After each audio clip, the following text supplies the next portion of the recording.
Olá meus caros, aqui é o Corvo, e volto novamente para mais um tópico sobre o livro, a obra de Anne Rice, Entrevista com o Vampiro.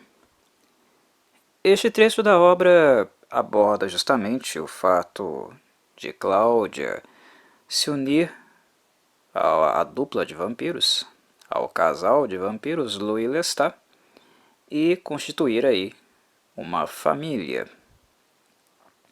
No entanto, os elementos que mais serão apresentados aqui serão um pouco mais acentuados no sentido de demonstrar como a menina, presa nesse corpo infantil, cujo aspecto nunca poderá mudar, não quer necessariamente dizer que ela não se desenvolverá e não mudará enquanto ser. O aspecto estético, o corpo, a aparência serão as mesmas, eternamente, até enquanto este eterno durar, visto que vampiros não são imortais, mas sua natureza, seu desenvolvimento psicológico, mental, seus conceitos, percepções e visões de mundo, naturalmente mudarão, porque nada, absolutamente nada, é totalmente eterno, inalterado. Este trecho da obra vai acentuar, vai demonstrar essas mudanças de Cláudia. Alguns questionamentos, algumas tensões que surgem a partir daí, e as quais eu já havia explanado juntamente com a Luana, um membro do canal, em um podcast antigo que fiz com ela para o canal, chamado Cláudia Mulher Presa em Corpo de Menina. Foi o primeiro vídeo que eu fiz para um segmento, inclusive vocês podem encontrar na playlist desse segmento, chamado Clube do Corvo, onde nós discutimos um pouco essas impressões e esse significado de um ser que está em corpo de menina, mas que não poderia ser menina eternamente, que haveria um desenvolvimento, que é justamente o desenvolvimento psíquico. Cláudia envelheceu mentalmente, e presa em um corpo de menina, ela se tornou mulher em um corpo de menina. Nós falamos extensivamente sobre isso, quase 2 horas de podcast, e caso vocês queiram reviver essas impressões, comentar e agregar alguma coisa, basta voltar nesse vídeo que está tanto na playlist do Clube do Corvo, como também nessa playlist aqui, sobre as impressões que comunico, falo, expresso oralmente sobre a obra de Anne Rice. Aqui eu tentarei lançar um olhar para esse momento da obra, talvez inserindo algumas outras impressões que não tenham ficado muito claras ou que talvez não tenham sido tão trabalhadas assim nesse podcast que eu mencionei. A emergência de Cláudia na vida de Louis Lestat, como nós sabemos, tiveram implicações, foi algo que teve implicações práticas, objetivas, muito em virtude da necessidade de Lestat, real necessidade de Lestat, de manter Louis com ele, visto que depois de anos e anos na presença do seu mestre, do vampiro que o criou, Louis, pela primeira vez, em virtude do incidente com Babette, cogitou realmente a possibilidade de abandoná-lo. Algo que, inclusive, é uma tendência que vem e vai, ela desaparece e retorna, muito em virtude das próprias limitações e incertezas que perpassa a natureza, o comportamento de Louis, mas que mesmo com Cláudia elas não estariam, digamos, totalmente cessadas. Com os anos, com a convivência com Cláudia até ela se rebelar de fato, é algo que nós podemos constatar.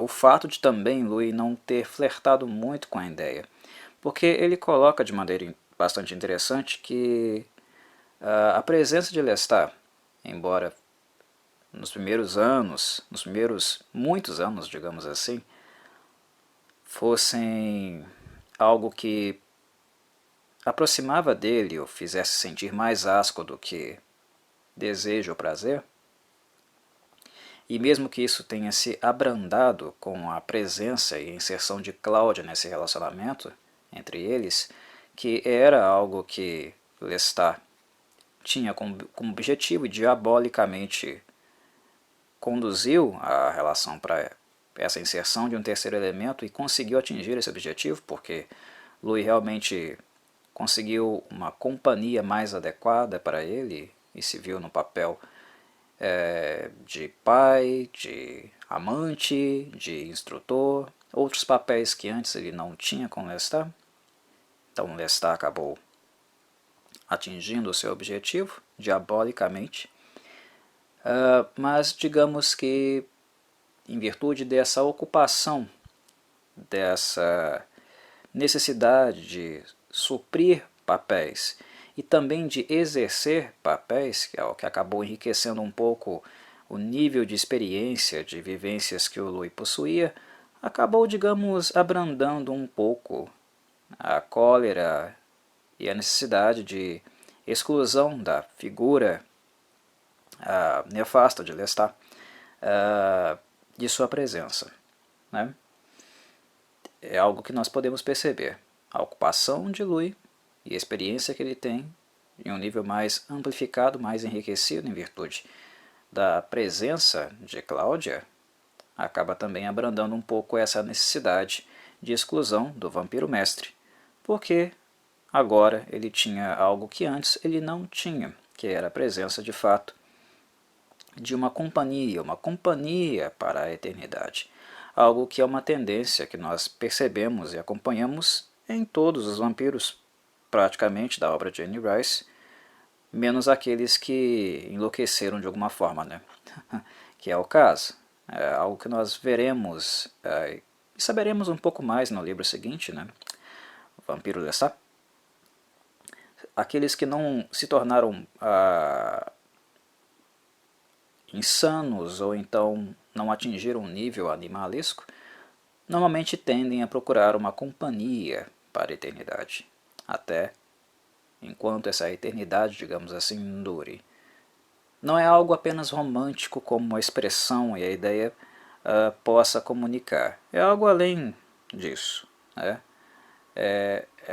Não é apenas uma promessa de amor eterno, companhia eterna, é uma necessidade intrínseca de existir alguém, um companheiro, que possa falar, que possa ouvir, né, e também compartilhar essa necessidade intrínseca dos vampiros de ver tudo ao seu redor definhando pessoas, objetos, eras, e eles permanecendo e tendo que novamente, a cada vez que algo morre ao seu entorno, ter que ressignificar, dar novo sentido para a sua vida. Ser vampiro é isso, procurar se ressignificar a todo momento,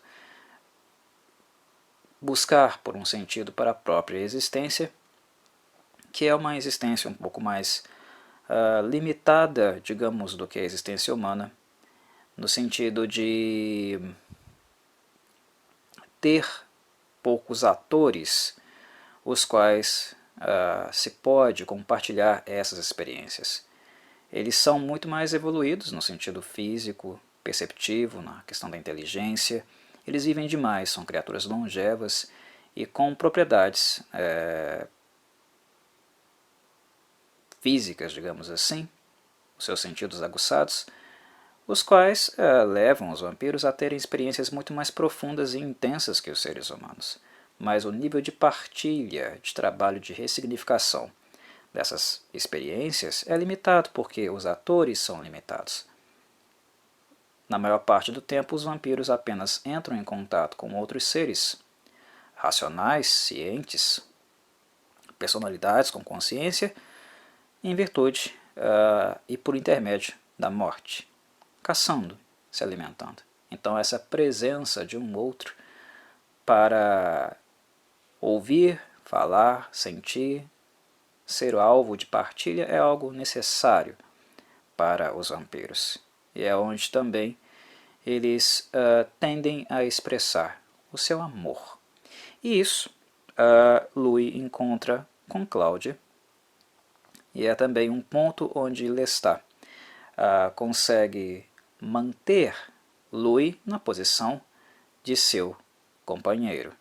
Embora em termos relacionais Lestat ainda não tenha conseguido necessariamente trabalhar um pouco isso e desenvolver um pouco isso em virtude das suas próprias questões individuais, dos próprios tabus que ele possui. Se relacionar com os outros não é algo muito fácil para Lestat, em virtude de muitos motivos, os quais seriam revelados no livro seguinte, mas não aqui. Então, aguardemos até lá, até abordarmos o livro seguinte, para amplificar um pouco essa percepção. Mas é importante ter esse recorte, é importante fazer esse apontamento, que agora Louis tem um parceiro para a eternidade, enquanto essa eternidade durar, e é algo que também faz com que Lestat não perca o seu parceiro, o qual ele escolheu para a eternidade. Né? Querendo ou não, Louis foi uma escolha. A princípio, uma escolha de ordem prática para Lestat, porque ele precisava de um local, e ele precisava também, ele contemplava, vislumbrava, né, os confortos que ele sempre desejou, mas por caminhos, digamos, tortos e a posteriori, Louis acabou sendo alvo do seu afeto. Por mais que Lestat não confesse isso, há uma série de comportamentos, de posições e até mesmo no enfrentamento, na tensão de Louis, que demonstra para nós o quão passional Lestat também é em relação à figura de Louis. Ele não trata Louis com indiferença. E nós sabemos muito bem que o contrário de amor, né, o contrário do amor não é o ódio, é a indiferença. Então há passionalidade na relação de Lestat com Louis. Ele atribui a Louis afeto. Né? Há um tônus afetivo ali acontecendo. Ele não é indiferente. Né? A balança deles não atingiu um nível equilibrado. Para quem conhece a obra, eu imagino que já deve passar pela cabeça de vocês que isso não é uma questão muito fácil, tão simples assim, a qual eu não posso falar muito, senão eu entrego algumas nuances e algumas questões para aqueles que não leram ainda, mas que vocês sabem que é uma coisa um pouco persistente e que não se resolve tão facilmente nem em breves períodos de tempo. E isso levando-se em consideração o tempo para os vampiros, que costumam ser muito maiores do que para os humanos. Né? 10 anos é uma eternidade para a gente, para um vampiro é algo muito curto, quase insignificante. E é nesse sentido que eu falo. É longevo, usando a régua dos vampiros. É uma coisa que entre Lestat e Louis não se resolve tão fácil assim. Mas o plano funcionou. Louis agora tem uma companhia. Ele exerce outros papéis, os quais ele não podia exercer, e também é suprido com necessidades, as quais ele não conseguia ser suprido apenas com a presença de Lestat, apenas com a influência dele. Então, o plano diabólico e pragmático de Lestat foi alcançado, porque ele deu a Louis o que ele precisava, e o que ele também desejou, né, porque a Claude também foi para ele um objeto de desejo, e, ao mesmo tempo, Lestat conseguiu manter para si o objeto que ele deseja. Louis, né? E o seu companheiro, aquele que ele escolheu para ser sua companhia. Mas essas companhias, por se tratarem de personalidades, seres individuais, cada um único a seu modo, como eu havia colocado, nós não podemos confundir com uma percepção de eternidade no sentido fantasioso e romântico da coisa, porque as pessoas mudam. E os vampiros, embora se mantenham a sua aparência, suas qualidades físicas mudam também enquanto personalidades e pessoas. Então, essa eternidade, essa eterna companhia, esse eterno parceiro que foi escolhido, é algo, digamos, frágil e não necessariamente uma garantia. E eu acho que é uma questão que a obra nos mostra muito bem. Há desequilíbrios, há afastamentos, em alguns momentos reencontros, mas há grandes crises.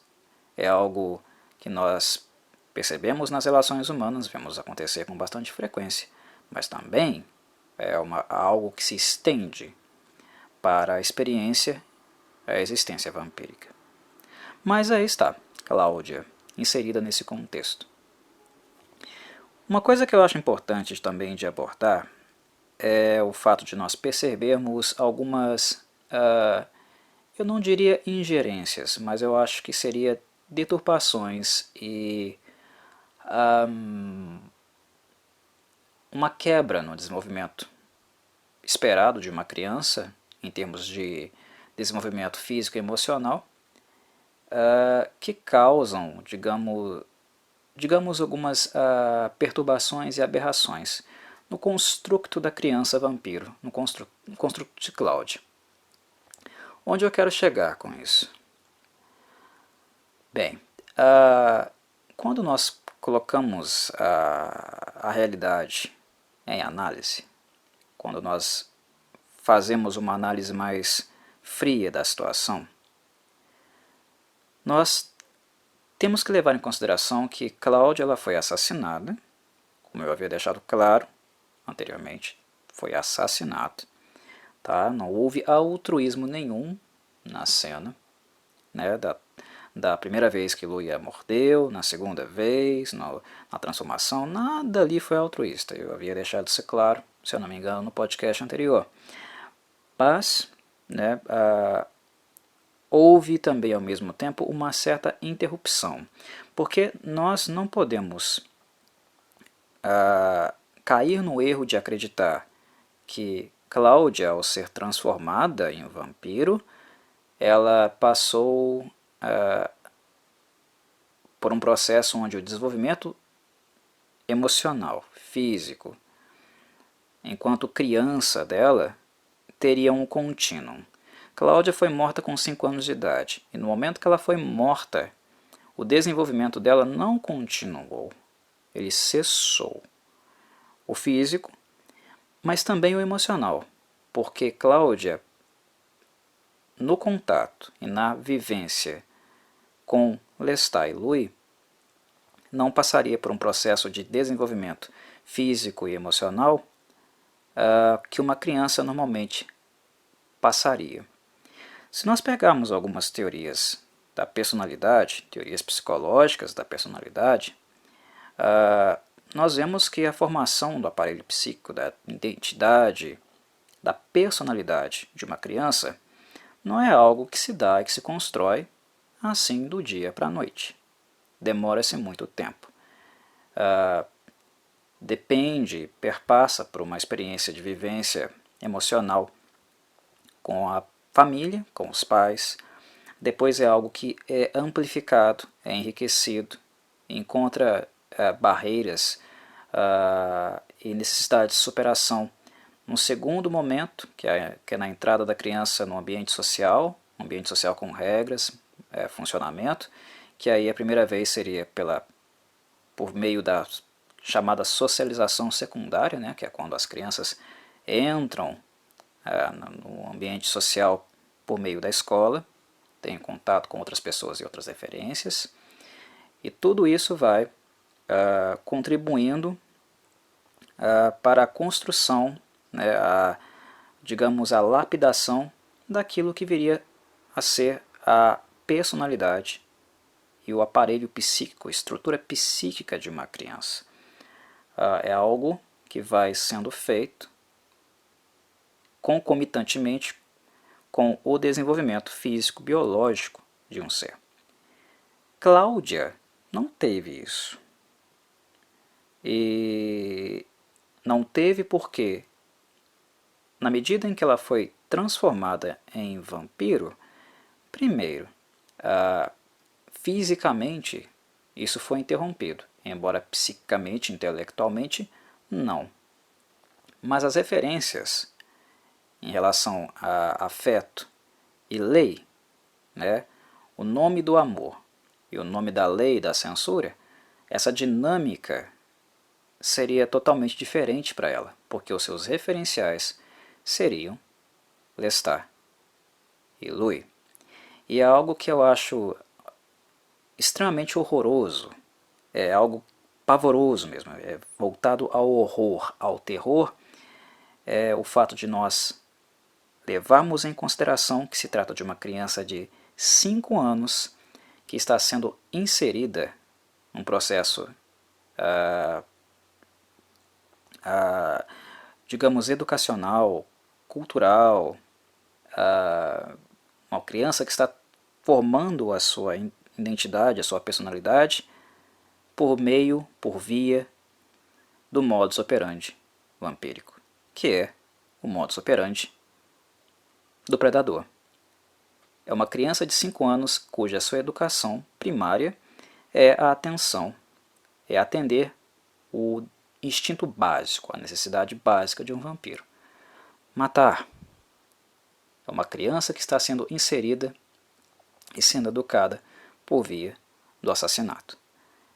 Vocês já pararam para pensar o que é isso? Se isso não é chocante para vocês, eu não sei o que mais seria. Os filmes de horror que eu faço resenhas no canal e faço explanações não se aproximam em nada a essa percepção. Isso aqui é muito mais brutal e é muito mais terrível do que qualquer filme de horror que eu já tenha resenhado no meu canal. É algo muito sério. Cláudia não foi alguém que teve um desenvolvimento normal. Ela teve um desenvolvimento orientado, educado, mediado por um grande predador, por um grande assassino, né? Lestat. E ao mesmo tempo alguém que tentou, de maneira secundária, dar instrução a ela e fazer com que ela apreciasse a vida e a existência como algo além do assassinato, que foi aí o Louis tentando fazer um contrapeso, mas querendo ou não, o Louis também é vampiro. E ele tem também um aspecto, uma característica que é marcante nele, que é a expressão máxima de um amor, não um amor que faz o corte e significa o nome da lei, aquilo que censura, aquilo que educa e impede necessariamente a criança, né, de fazer tudo o que deseja. É um amor incondicional, é um amor platônico, ele ama Cláudia demais, ele é fascinado com ela, profundamente. Então, nesse sentido, o Louis foi por muito tempo o seu instrutor, digamos, um seu mestre, para fazer com que ela entrasse em contato com as humanidades, com teóricos, filósofos, literários e várias outras figuras que ajudam a contar e pensar, refletir a nossa história enquanto seres humanos. Mas ele nutria, na verdade sempre nutriu, e mesmo com a morte dela, continuou nutrindo, um amor incondicional. É difícil para o Louis dizer não para a Cláudia. E é uma coisa que nós vemos não acontecer, no caso, né, com bastante frequência. Lestat é um vampiro e é um vampiro mais animalesco do que Louis. Matar é algo que ele não sente nenhuma culpa ou remorso por fazer, ele aceita a sua natureza vampírica. E é algo que ele tenta transmitir, como tentou para o Louis sem sucesso, para a Cláudia desde o princípio. Mate. É parte da sua essência, é parte do seu ser, da sua natureza. Mate. Então ele ajuda a criar essa pequena tiraninha, né? Essa criaturinha fofinha, roliça, branquinha, loirinha, mas que é um assassino diabólico. Ele é responsável por isso, Lestat. Mas isso não quer dizer que o Louis também não seja. Ele também é. Porque ele também é incapaz, devido ao amor incondicional que ele tem por ela, de colocar limites. Basicamente isso. E um alto limite é algo que a Cláudia naturalmente teria dificuldades, porque ela foi transformada com apenas 5 anos de idade. Esse é o ponto. Apenas 5 anos de idade. Com 5 anos de idade, um ser humano, uma criança, é um pequeno tiraninho. Né? Não sei se vocês são leitores de Jean Piaget, mas eu recomendo. Né? No ponto da obra dele, que ele fala um pouco sobre egocentrismo infantil. Tudo gira em torno da criança. As crianças são pequenos tiraninhos, né? O aparelho de censura educativo, que as barra de fazer tudo o que querem, de realizar diretamente os seus desejos, independente das consequências deles, é uma intervenção, é uma manifestação de um terceiro, de um adulto, seja a figura materna ou a paterna, ou de um outro terceiro, como pode ser um professor. Enfim, mas para a criança, se dependesse apenas da criança, ela faria, exerceria totalmente todos os seus desejos, porque não agrada e não está ainda constituído na identidade, na personalidade, na estrutura mental de uma criança, o aparelho da censura, o aparelho que controla e impede que ela faça e realize todos os seus desejos. Não há nada nesse sentido ainda inserido, marcado na psique de uma criança. Né? E é algo importante, né? Principalmente se levarmos em consideração que vivemos em sociedade e não podemos apenas fazer o que bem entendemos. Né? A censura ela tem um papel importante no âmbito das frustrações que elas também nos causam, porque ela permite, de certa maneira, tentar minimamente se colocar no lugar do outro, né? Ponderar as consequências dos seus atos, sentir empatia, coisas assim. Né? Então não é só frustração e trauma, mas é também inserir o ser humano ali em formação e desenvolvimento num nível de relação social onde o outro existe. Né? O outro precisa ser enxergado, sentido, compreendido, e essa pessoa, essa criança não pode apenas se movimentar segundo o seu desejo e aquilo que ela quer fazer. E isso é algo que Cláudia nunca teve. E quando eu digo nunca, é nunca mesmo. Porque desde o princípio ela foi criada para ser ou uma assassina, ou foi alguém colocado totalmente, integralmente, num pedestal. Louis a censurou muito pouco também. Né? Então, em muito pouco tempo, Cláudia, como era de se esperar, se tornou o centro da casa. Né? O centro da casa, o centro das relações. Ela era o centro, ela foi o centro e foi uma pequena rainha, uma pequena tiraninha ali no meio de outros dois tiranos também, à sua própria maneira. Né? O Louis um pouco suavizado, mas ainda, de certa maneira, ele tem também responsabilidade em todas as questões aqui envolvidas. Eu acho que isso é importante de demarcar.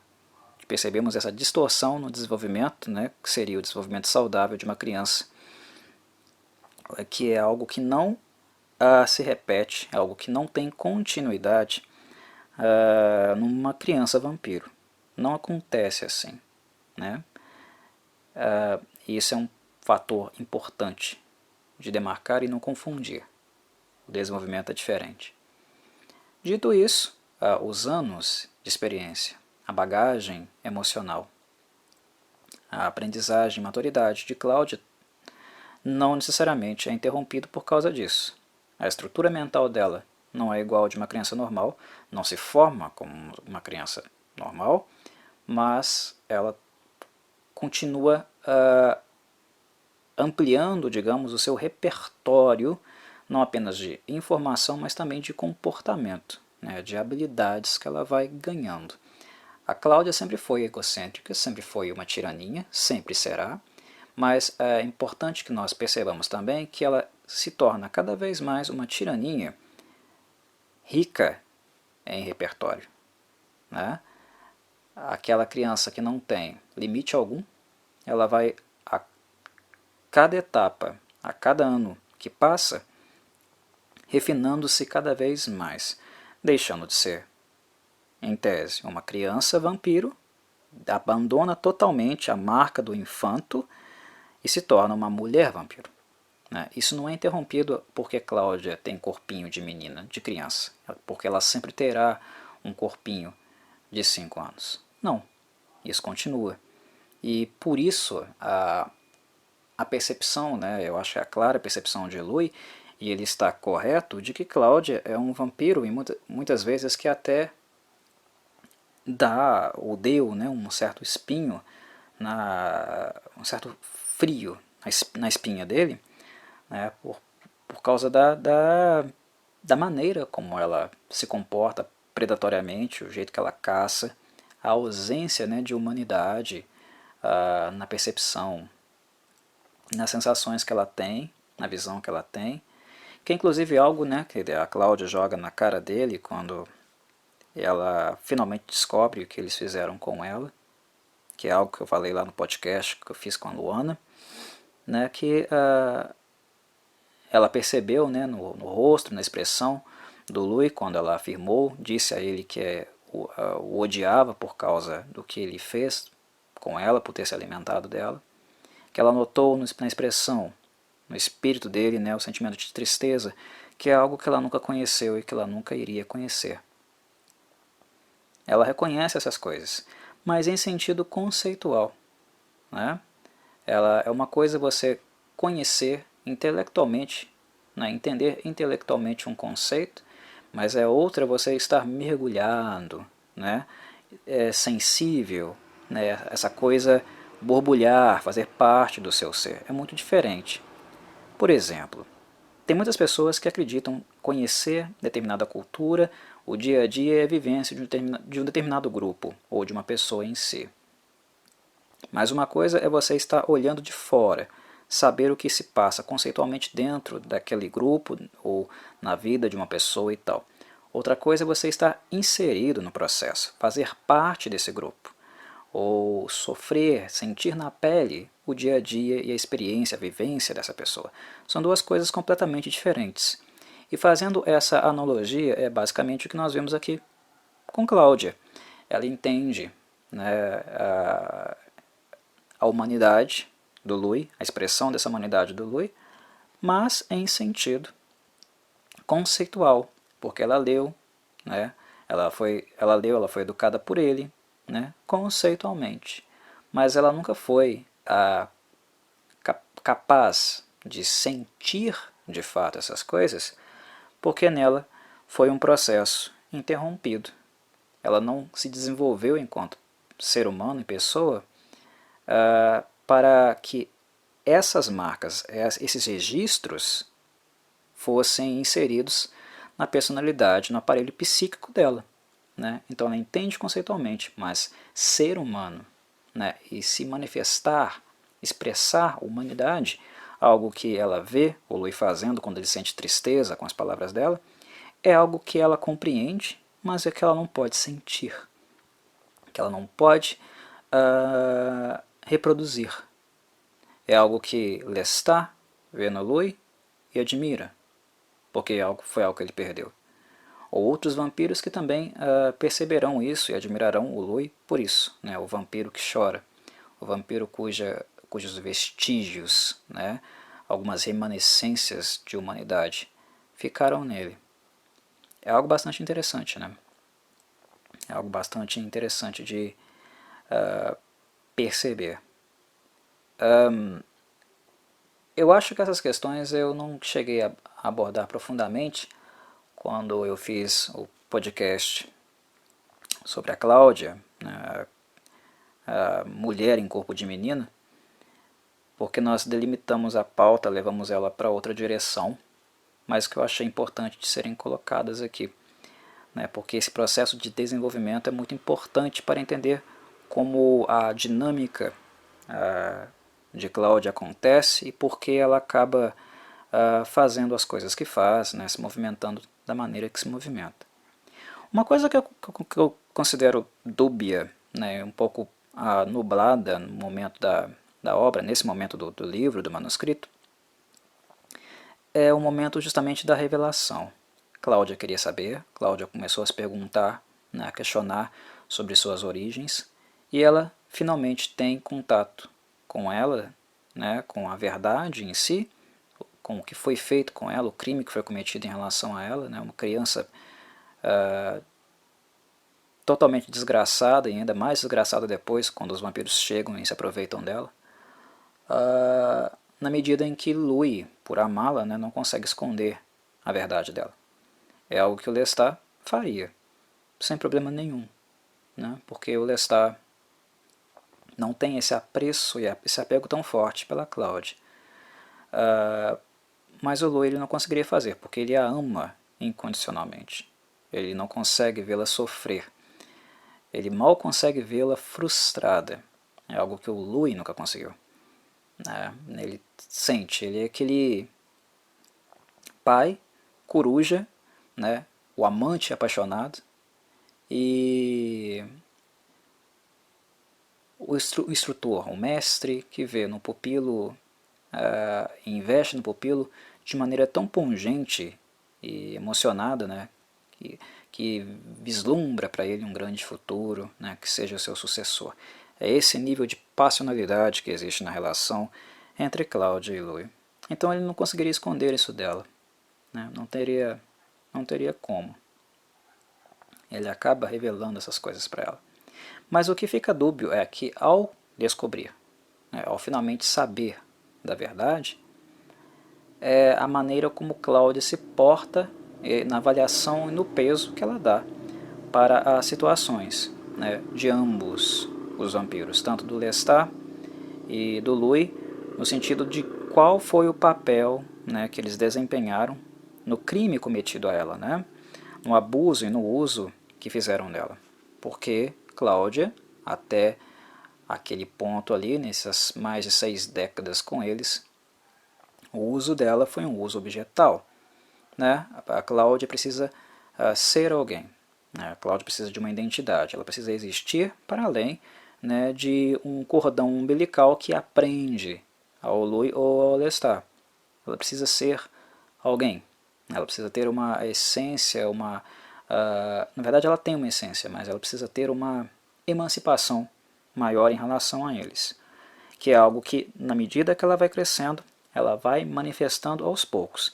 Primeiro primeiro momento de emancipação, primeiro momento que nós vemos a Cláudia fazendo um movimento de se diferenciar do Louis e do Lestat, eu sou algo além dos dois, né, eu desejo ser algo além dos dois e não ser apenas uma continuidade do desejo de ambos, é quando ela flerta, quando ela deseja ter o próprio caixão. Aquele momento é importante. E nós vemos, inclusive, né, o quanto o Louis é coruja, o quanto ele sofre por vê-la fazer esse movimento. Mas é um momento em que nós vemos claramente a Cláudia crescendo, a Cláudia se individuando, se tornando alguém além de uma extensão do Louis e do Lestat. E é algo que não para, é algo que não se cessa ali, é algo que ela sempre tentará fazer, né? Enquanto a Cláudia existir, ela sempre tenta fazer isso. Ela tende a procurar ser Cláudia, não a Cláudia filha do Louis, ou a Cláudia filha do Lestat, né? Ela tenta fazer essa cisão, essa marca. Quando ela fica e se ficar com os dois, né, ela o fará por um outro motivo, mas para além de um objetivo objetal, para além de uma ferramenta, uma extensão dos dois, para uso dos dois. E é algo que perceber, inclusive, né, que ela foi por tantas décadas e foi alienada por tantas décadas, é algo que causa uma cólera gigantesca, uma raiva, uma fúria gigantesca na Cláudia, um grande ressentimento em relação a ambos. Mas nós vemos uma diferença aqui, né? Com Louis é menor. Com Louis é menor e ela acaba canalizando, né, e transferindo toda essa raiva, esse ódio, para a figura do Lestat. Tem diferença. E algumas pessoas vão dizer, Corvo, mas assim, ela quis saber a história dela e da sua transformação. E ela percebe como o Lestat a usa. Mas o Louis também usou. A gente não pode esquecer disso. Mas a Cláudia relativiza. Menos, né? Porque você foi levado a fazer isso, você estava sedento, ou então você me deu o beijo do vampiro. Ela romantiza isso, ela idealiza isso um pouco. Não é a mesma coisa. E a avaliação deveria ser tão dura para o Louis como foi para o Lestat, tá? Porque eles são cúmplices no assassinato. Não dá para tirar a carga, né, do julgamento de um e aplicar toda no outro. Né? Não dá mesmo. Né? E um outro ponto também que vocês podem questionar é o fato dela ter quisto descobrir a sua história, mas também ter perguntado para o Louis qual foi a história dele, né? Como o Lestat apareceu, surgiu em sua vida, e também a partir daí descobrir que o Louis também foi de uso, também foi objeto do Lestat por bastante tempo. Isso pode ter feito com que a Cláudia chegasse à conclusão de que ela é marionete, foi marionete do Lestat, mas que o Louis também foi, e que o Louis também é vítima. O Louis foi vítima do Lestat, mas em relação a ela, o Louis nunca foi vítima. Né? E é essa que está a questão. É aí que está a questão, é aí que mora o centro da questão. O Louis foi vítima do Lestat, o Louis foi usado pelo Lestat. Mas ele, em relação a Cláudia, não é vítima. Né? Em relação a Cláudia, ele é responsável, ele é criminoso. Ele a usou também, por muitos e muitos anos. Então não é simples assim, na medida que você diaboliza o Lestat e ao mesmo tempo passa a mão na cabeça do Louis. Louis, você é meu amor. Você me deu o beijo do vampiro. Eu te entendo. O Lestat fez essas coisas horríveis com você. E se nós estamos amaldiçoados e condenados a essa vida miserável, que é a vida vampiresca, é culpa dele. Não é nem céu, nem inferno. Não é 8 nem 80. Porque, de certa forma, isso também é desresponsabilizar o Louis desse processo. Né? É ser realmente conivente com algumas coisas. Mas é algo que nós podemos entender na medida que nós percebemos que a Cláudia não foi apenas filha do Louis. Né? Que a Cláudia não foi apenas pupila do Louis. A Cláudia foi amante do Louis. É uma coisa que choca as pessoas. Né? Mas tem um vídeo aí no canal que eu fiz recentemente algumas semanas atrás, né? Onde eu discuti sexualidade vampiresca. Eu abordei no Le Fanu, abordei no Bram Stoker e falei um pouquinho também dessas questões relacionadas à obra da Anne Rice. Quem não ouviu, procura ouvir, também está aí na playlist. Está no canal. Tá? E eu abordei que a sexualidade aqui em Anne Rice é algo muito mais complexo, mais amplo do que simplesmente, né, a experiência carnal. Nós estamos falando de relações afetivas. A questão carnal não é pontual ou tão importante assim para os vampiros riceanos. Não é um registro necessariamente importante. Não é que não exista, mas é algo muito mais profundo e mais complexo do que isso, porque envolve a questão da presença, da companhia que eu havia falado, mas também é uma questão muito mais existencial do que, digamos, libidinal, né? E no âmbito libidinal, né, nós também não podemos confundir libido com apenas expressão, né, de um tônus, né, de uma coisa orgânica. Se sente prazer não apenas com isso, se sente prazer com muitas outras coisas. Há pessoas que são movidas, né, se tornam apaixonadas, por exemplo, com a expressão de inteligência de uma outra pessoa, né, ou de sagacidade de uma outra pessoa, ou até mesmo pela maneira de expressão, linguagem corporal. Há várias coisas que atraem uma pessoa e causam libido, né? As pessoas se excitam com coisas diferentes, não necessariamente com toques, né? Com uma situação carnal. Sexo e sexualidade são coisas totalmente diferentes. Sexo é algo muito restrito e simplório quando nós pensamos, por exemplo, em sexualidade, que é um conceito muito, muito mais amplo e envolve muito mais coisa. Sexo e sexualidade não são a mesma coisa e não tem nenhuma relação, digamos, parelha, proporcional.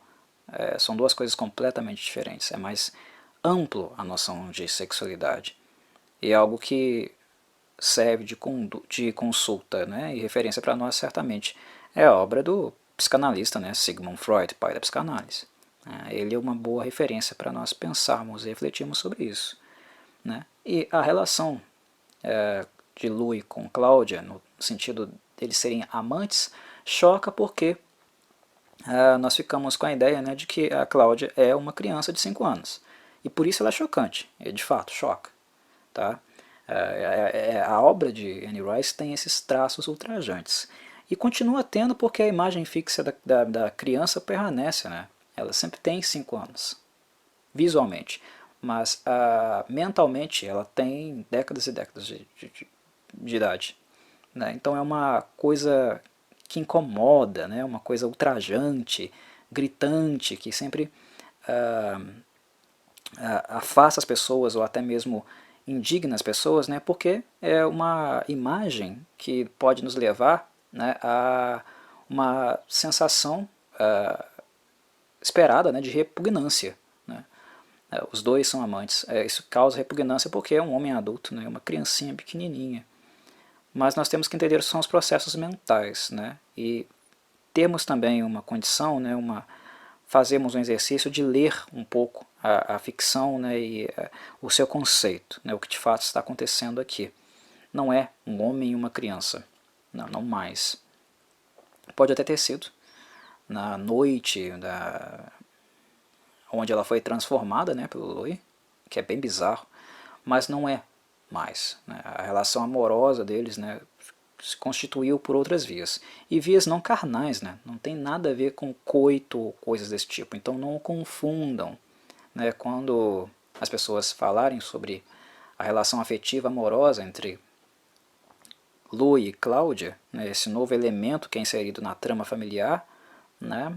Quando o Lu se refere a ela como a sua amante, quando a própria Cláudia, né, chama o Lu de meu amor, né? Que se refere a ele como um amante, não pense em questões carnais, porque isso não está em questão aqui. É mais uma questão afetiva. Né? Ela é a companheira dele, né? E ele é o companheiro dela. Né? Os dois fazem companhia a si. E até esse ponto em questão, né, os dois são o principal objeto de amor, né, de desejo, né, e de investimento entre si. Né. Ele investe tudo de si nela.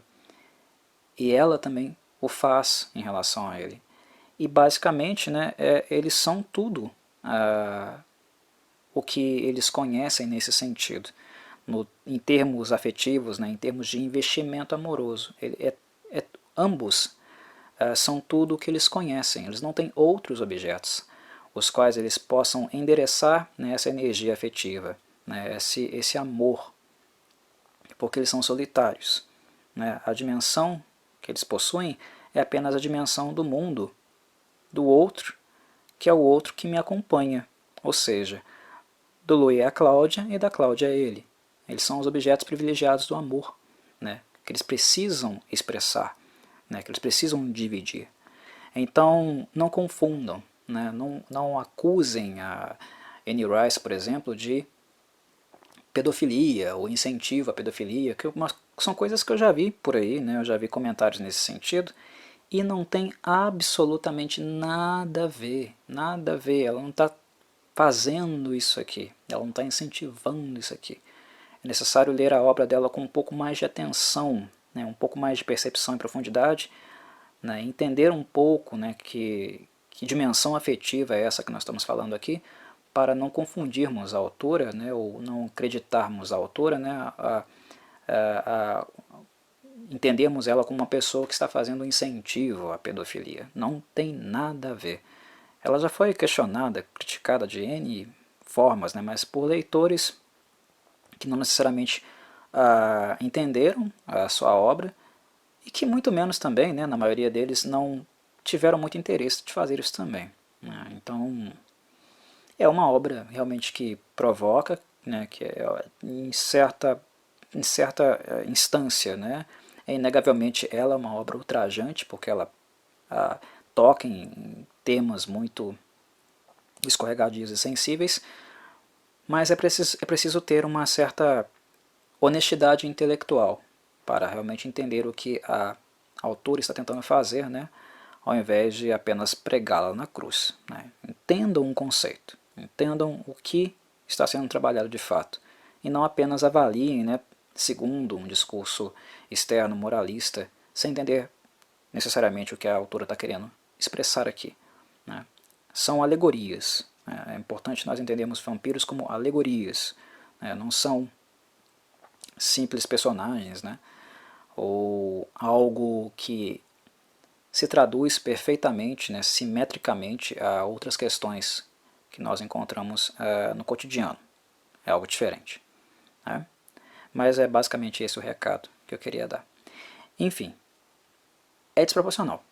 A Cláudia, a relação que ela tem com o Louis e a maneira como ela condena, pune e cobra de ambos é diferente, porque o amor é recíproco. Né? A referência única de amor que ela tem e sente é ele. Né? O Lestat sempre ocupou outro lugar nessa relação. Né? Ele nunca se apresentou de forma ciumenta em relação ao romance entre os dois, isso nunca ficou muito configurado, né? O que até surpreende. Mas também era necessário, como ele iria se colocar no sentido do ciúme, né? Ele poderia acabar afastando o Louis, porque entre ele e a Cláudia, obviamente o Louis escolheria a Cláudia. E ter o Louis com ele, então ele deveria ter que engolir a seco, né? Ele necessitaria engolir a seco, né, o ciúme, para tê-lo de certa maneira. É algo bastante ingrato, né, mas no mínimo é o que ele merece. Né, em virtude desse plano diabólico, né, essa coisa abominável que ele fez com a Cláudia, com o Louis, e as decisões que ele escolheu, né, para ter o Louis consigo ainda. Então, ver o Lestat sofrendo por causa disso não é algo que pessoalmente me causa nenhum sentimento de pena. Né? Então ele teria que conviver com essa ideia, né, de que o Louis, enquanto ela existisse, enquanto ela estivesse com eles, o Louis a amaria, seria a amante, né, dela. Mas, como eu falava da Cláudia, ela não tem essa reciprocidade e nem o histórico que o Louis tem com o Lestat. Uma coisa que, inclusive, né, mais posteriormente no livro nós vamos ver, né, em relação ao choque que o Louis tem quando a Cláudia realmente decide separar-se do Lestat e o que ela faz para se separar dele, né, o Louis terá um sentimento de choque, ele entrará em choque. Ele praticamente perde o chão, né, com o que ela faz. E vocês sabem o que ela faz. mas porque também a Cláudia nunca teve esse referencial que o Louis tem, ou teve com o Lestat. O Louis se namorou pelo Lestat. A Cláudia nunca se namorou por ele. Eu acho que esse momento da obra, o momento que narra o desenvolvimento dela, deixa isso muito claro na fala dela, no momento do livro, que ela diz: eu admirava o Lestat, o jeito dele andar, o jeito dele matar, caçar, eu admirava ele. Mas aos poucos eu fui vendo e descobrindo a nulidade dele, a rasidade dele, o quanto ele é superficial. Do mesmo jeito, do mesmo processo, né, que nós vimos e acompanhamos o Louis passando. Não era amor, era admiração, né, era contemplamento, era um vislumbramento. Quando o Louis viu o Lestat pela primeira vez, né, ele achou que era um anjo, né, que era uma criatura transcendente. Mas na medida que o âmbito da idealização, o âmbito da fantasia, essa cortina foi caindo, ele foi conhecendo melhor a natureza do Lestat e pelo próprio fato dele também ser vampiro e estar em processo de descoberta, ele foi percebendo que as coisas não eram exatamente assim. Então a idealização foi sendo rompida, né? É algo que também acontece com a Cláudia, né? Então ela não se enamora em momento algum pelo Lestat. Inclusive também pesa o fato de que a Cláudia foi criança, né? Uma criança vampiro. Ela deixou de ser criança vampiro, na medida que ela se tornou madura, na medida que os anos foram passando. Mas ela também foi criança. E como criança ela não teria como se enamorar pelo vampiro homem Lestat, né? Ele era uma referência para ela, uma referência de como proceder e ser um vampiro, um instrutor, né? Mas nunca foi alguém que a Cláudia poderia se relacionar afetivamente nesse espectro, né? Algo diferente do Louis. O Louis já era homem feito quando ele conheceu o Lestat. Então a inscrição emocional, a relação que ele tem com o Lestat é algo que em nenhum momento a Cláudia vivenciou de fato, né? E quando a Cláudia passa a enxergar no Louis algo além de um papai, justamente quando ela cresce, né, os anos passam, né, ela fica mais velha, mais madura, embora criancinha seja uma mulher na estrutura psíquica, né, é o espírito que está ali dentro, é natural também que ela se aproxime mais dele, né, porque o Louis investiu nela a ponto de vê-la, ou querer, né, desejar que ela fosse algo além de um predador. E é algo que ela valoriza, né, algo quando ela, entre aspas, né, perdoa o Louis, ou relativiza o pecado do Louis, ela também coloca que ela reconhece isso. Você viu em mim, você sentiu por mim e esperou de mim algo além, né, de uma criatura das trevas, alguém além de uma sanguessuga maldita, né, cuja sua função e razão da existência é apenas se alimentar dos pobres mortais. Ela reconhece isso, ela valoriza isso, né? E o Louis esperou isso dela porque ele a ama, né? Então ele quis transmitir a Cláudia, né? Ensinar a ela, transferir para ela tudo o que ele tinha de valoroso, tudo que ele ainda conseguiu manter da sua humanidade, que é, de fato, o seu maior tesouro, né? Moralmente ele consegue algumas coisas, né? Mas outras não poderiam ser atingidas, ele não poderia realizar isso, né? A essência humana que foi mantida, né, permaneceu dele, ele não pode transferir para a Cláudia, porque é impossível, né? Mas isso não quer dizer que ele não tenha tentado, né? E a Cláudia reconhece isso. Então também são outras, né, possibilidades de análise que nós temos aqui, né, de avaliação, para tentarmos compreender talvez porque a Cláudia não acreditou ao Louis, né, uma punição, um julgamento tão duro como aquele que ela fez ao Lestat. Tem isso também, né? E a situação também entre os três principalmente, né, entre a Cláudia e o Lestat, teve contornos mais sérios e mais problemáticos também, porque em virtude da Cláudia estar mais sempre perto do Louis e ele investir mais nela do que o Lestat investiu, emocionalmente, né, moralmente, isso tornou ela mais próximo dele, mas em relação ao Lestat, que ela também tinha um nível de relação também, né, que ela também tinha referências, a coisa começou a entornar o caldo, né, porque eu creio que o Louis, eu acho que não é nenhuma suposição, é algo que nós podemos constatar. O Louis entendeu que ela cresceu, né, o Louis entendeu que ela se tornou uma mulher. A imagem de criança, né, o corpo é de criança vampiro, mas é uma mulher que está ali. O Louis entendeu isso melhor.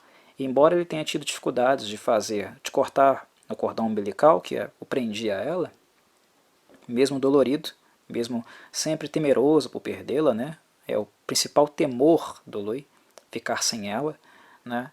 Ele não se opôs. Ele deixou que o cordão umbilical fosse cortado. Tá, você pode ter seu caixão. Doeu, tá doendo, mas você pode ter seu caixãozinho. Né? Pode ir embora. Lá pro seu quartinho, pro seu caixãozinho e deitar nele. Não vai deitar comigo, né, como você dormir no meu caixão, como você há anos já faz, mas tudo bem, vai lá, tem o seu caixãozinho.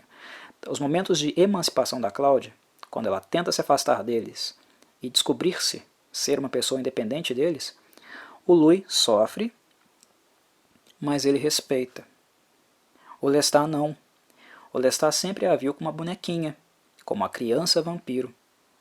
O corpo é de criança, mas agora, né, com o passar dos anos, ela se tornou uma mulher vampiro.